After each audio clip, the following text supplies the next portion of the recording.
Lama tak jumpa, mari kita lanjutkan perjalanan kita bersama AS Roma. Sekarang udah ada di match day ke-22. Kita bakal lawan Om Modric. Dia lagi siap-siap tuh. Apakah Om Modric bisa ngacak-ngacak Villar, atau kita yang bakal ngebuat Om Modric gigit jari karena kita bisa ngalahin AC Milan di matchday ke-22 ini melawan AC Milan. Let's go. Kayaknya AC Milan masih punya Morata, atau benar Morata ini siapa sih? Pulisic, terus juga Modric, terus ini siapa? Loftus-Cheek ya, terus ini siapa? Fofana atau siapa ya? Nggak tahu lah ya. Mudah-mudahan kita bisa menang lawan AC Milan biar kita makin mengokohkan jati diri kita di klasmen pertama. Itu si Maignan, siapa ya? Iya, Maignan ya. Dan ini dia Encis, Big Boss. Langsung saja kick off babak pertama. Kita masih dengan formasi yang sama. Ada Afif di kanan, di kiri ada Werner, di tengah ada siapa namanya? Ada nomor 17 Manu Kone, dan di belakang tetap sama ada Mancini dan juga Evan Ndika. Lawan AC Milan tentu kita harus hati-hati, dia tebal banget. Tapi lumayan, kita masih punya satu kesempatan emas. Tapi emang si Maignan ini emang cukup sangat sulit sekali untuk ditembus. Dan dia walaupun sudah dengan sekuat tenaga, tapi memang sangat sulit untuk menembus kiper satu itu. Di babak 29 kita berhasil untuk membuka kemenangan lewat gol dari Darwin Núñez. Lawan tim besar sih sebenarnya kita harus pelan-pelan ya. Kita nggak bisa langsung nyerang, tapi kita harus benar-benar bisa mengambil kesempatan kalau misalnya dia udah mulai buka ruang. Apalagi kalau misalnya counter-counter, ya terbukti karena kita punya pemain-pemain yang cepat ya. Dari sayap cepat, terus dari wingback juga cepat, dan depan kita juga alhamdulillah cepat. Ada Darwin Núñez dan Dobik juga, walaupun nggak terlalu cepat tapi dia punya penempatan posisi yang bagus. Dan kali ini kita punya Darwin Núñez yang kosong, ditinggal sama pertahanan AC Milan. Ya nggak biasanya nih AC Milan serapuh ini, tapi lumayan lah kita bisa membuat peluang untuk bisa menang. Jadi memang sulit sih kita buat ngambil kesempatan untuk megang bola kalau misalnya sama tim-tim besar kayak gini. Jadi ya kita harus benar-benar sabar, benar-benar main bolanya tuh benar-benar dari bawah. Dan tak lupa kita juga harus benar-benar ngeliat tuh dia nyerangnya dari mana, bertahannya, kursornya. Kita harus benar-benar lihat, jangan sampai kita buka ruang buat AC Milan. Dan ini babak pertama udah selesai. Alhamdulillah kita dapat 1 gol dari Darwin Núñez. Terima kasih Darwin Núñez. Emang ini striker tajam sih. Buat kalian yang pengen punya striker yang kayaknya masih gampang dia untuk ditransfer, karena mungkin di Liverpool juga moralnya lagi rendah gitu ya. Terus karena kita nggak mau kebobolan dan kita pengen tetap menang, jadi lebih baiknya kita bermain secara seimbang ya. Kalau tadi kita benar-benar full-fullan menyerang, kalau sekarang kita lebih menyeimbangkan strategi.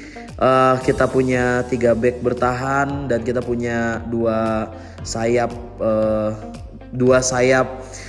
wingback. Walaupun dia bertahan tapi dia lebih mobile karena dia bakal kita karena strategi ini ada di wing play. Jadi strategi wing play ini memudahkan kita untuk, walaupun kita punya 3 back tapi penyerangan kita lebih cepat dan penyerangan kita lebih cair aja gitu.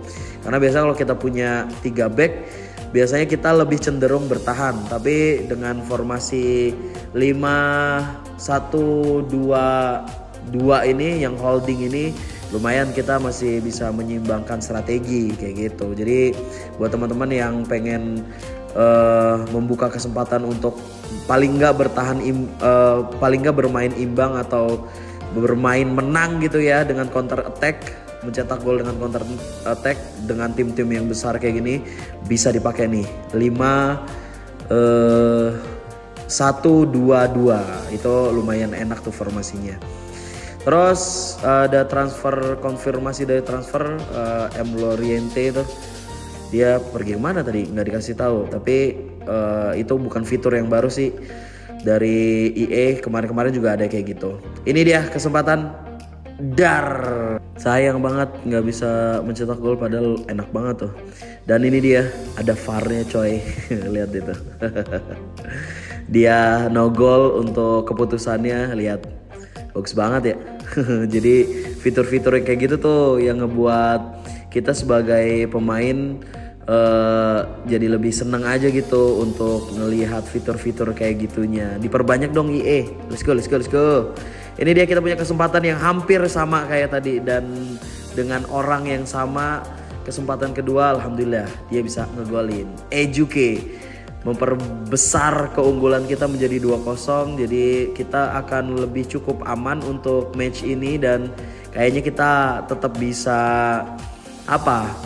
tetap bisa mempertahankan peringkat di tabel klasmen kan. Karena AC Milan juga kayaknya peringkat 2 atau peringkat 3 kayak gitu. Nah, si Ejuke ini lumayan cukup bagus, dan juga dia punya taktikal yang lumayan cukup lumayan cukup komplit. Dia bisa menjadi pemain tengah, bisa menjadi pemain sayap gitu. Jadi dia lebih enak dan lebih mobile aja. Kita bisa naruh dia di mana-mana.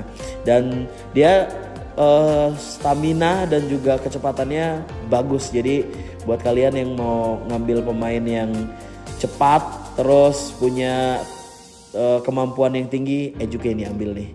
Si Ejuke ini sebenarnya pelapisnya Pellegrini dan juga pelapisnya Dybala gitu. Jadi dia bisa main kalau misalnya dua pemain ini lagi underperform, atau kalau misalnya memang kita lagi ngambil kesempatan untuk bermain menjadi tiga gelandang gitu kan. Karena 4 gelandang jatuhnya ya. Karena biasanya kan kita cuman pakai 2 sayap, 1 gelandang bertahan sama 1 gelandang serang kan. Nah, sekarang tadi di babak kedua, sebelum babak kedua kita ganti plannya dan kita ganti menjadi 4 gelandang gitu. Dan ini dia kesempatan dari AC Milan yang masih bisa ditepis sama Svilar sih lumayan cukup GG ya. Jadi untuk kalian-kalian yang mencari kiper bagus selain mungkin Courtois, terus Alisson dan lain-lain, kalian boleh pindah ke si Svilar. Lagi dipuji-puji malah kebobolan.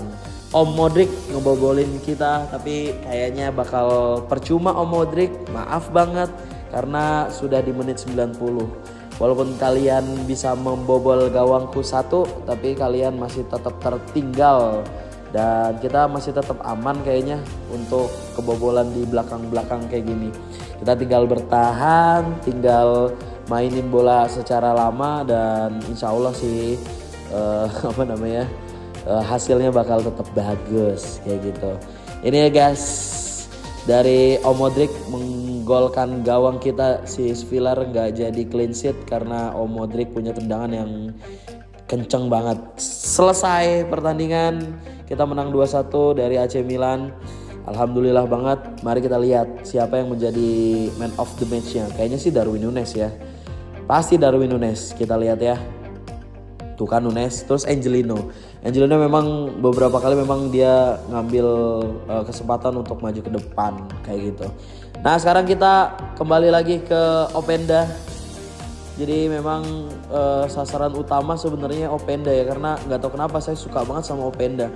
Sebenarnya Openda ini 11-12 sama Darwin Núñez ya, cuman kalau dilihat dari tingkat ketajamannya Openda masih jauh di atas Darwin Núñez. Dan karena memang kita punya 3 striker, walaupun kemarin dapat Okafor, saya nggak bakal berhenti untuk mengejar Openda.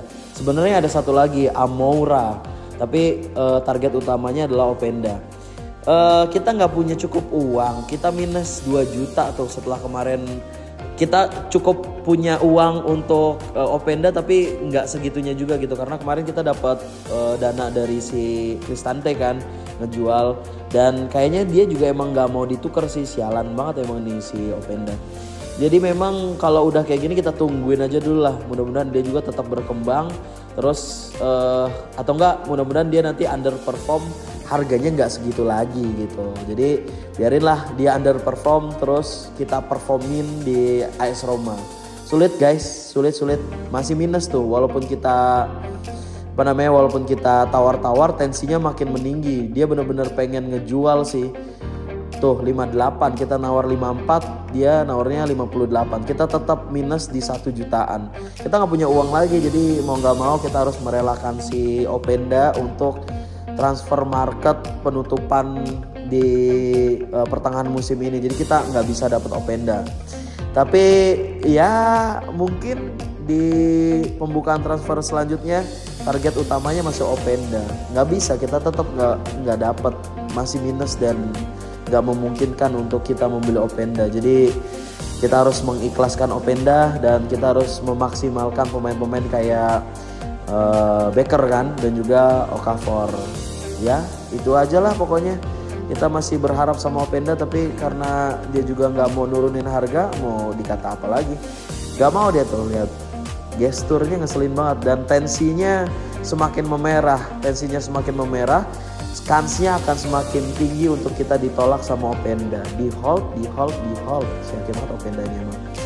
Nanti ya Openda, kalau misalnya kita udah punya uang yang banyak, saya bakal ngambil kamu. Tapi di hold nih endingnya. Tuh di hold. Tapi percuma sih sebenarnya. Ketika kita di hold juga kita nggak punya uang kan sebenarnya. Menjelang penutupan transfer kita punya penawaran menggiurkan dari si Matias Sule ini. Pemain Argentina ini sebenarnya nggak cukup bagus untuk sebagai pelapisnya Pellegrini dan juga Dybala. Ya sebenarnya sih ini soal kecocokan aja ya. Saya nggak terlalu suka sama Matias Sule karena dia tipikal pemain yang elegan gitu, nggak terlalu banyak, nggak terlalu cepat dan tendangannya juga nggak terlalu keras gitu. Jadi tidak bisa saya mengandalkan pemain-pemain seperti ini. Tapi karena memang dia market value-nya masih tinggi, jadi banyak diminati orang. Dan saya pribadi ini sebenarnya mau ngejual dia gitu, tapi punya punya penawaran yang harus tinggi juga gitu. Jadi saya nggak mau penawarannya tuh yang rendah-rendah aja. Tadi 50 juta, saya tawar 70 juta, si Mourinho nggak mau. Dan jadi ini adalah penutupan dari transfer market dari bulan Januari. Dan mari kita lihat, ada penawaran dari AC Milan, Mancini, El Capitano kita, tentu saja akan saya tolak. Saya nggak mau lah ngejual Mancini, Ndika. Kalau Hermoso masih 50-50 lah ya. Tapi kalau Mancini, Ndika, saya nggak mau jual lah pokoknya. Biarin dia jadi legend di AS Roma. Karena memang dia juga punya punya body balance yang bagus. Walaupun speednya nggak terlalu kencang, tapi dia punya penempatan posisi sebagai back tuh bagus banget. Jadi saya nggak mau ngejual dia. Ini dia, kita ada di peringkat pertama di poin 57. Kita abis ini bakal ngelawan si Udinese. Dan ya kayaknya sebentar lagi kita bakal Capolista nih. Terus kita lihat player stats-nya, kita masih ketinggalan sama Lautaro Martinez dan Lukman. Nggak terlalu jauh ya, 18-23. Ya 5 gol masih bisa lah ya. Dan Nunes masih menjadi pencetak gol terbanyak di Serie A. Tapi untuk di Eropa sih sebenarnya pencetak terbanyaknya itu si Dobbik gitu. Jadi kita bagi-bagi aja. Terus kalau kita lihat si Dobbik ternyata jauh juga ya. Cuman 7 gol dari 20 pertandingan. Ini asisnya Pellegrini. Masih itu tuh ya. Clean sheet-nya masih ngebug guys. Clean sheet-nya masih Pulisic, coba aneh banget. Dan ini dia deadline day kita, penutupan. Mari kita lihat. Karena memang udah habis juga kan. Let's go, kita habiskan saja lah ya. Tapi sebenarnya saya mau lihat transfer historinya. Siapa yang Tijani Reinders guys ke PSG dari Manchester City. Baru di Manchester City dijual lagi langsung ke PSG 135. Barcola 99 juta. Terus manajernya, dipecat Pep Guardiola. Terus dia ke PSG, kocak. Terus Baldalas, Kompany malah ke Manchester City, kocak. Inzaghi ke Getafe, Enrique ke Bayer. Lucu juga nih pergerakan pelatih. Nah ini dia untuk tim kita. Darwin Nunes kita beli 32 juta, terus Cristante kita jual 31 juta, lumayan lah ya.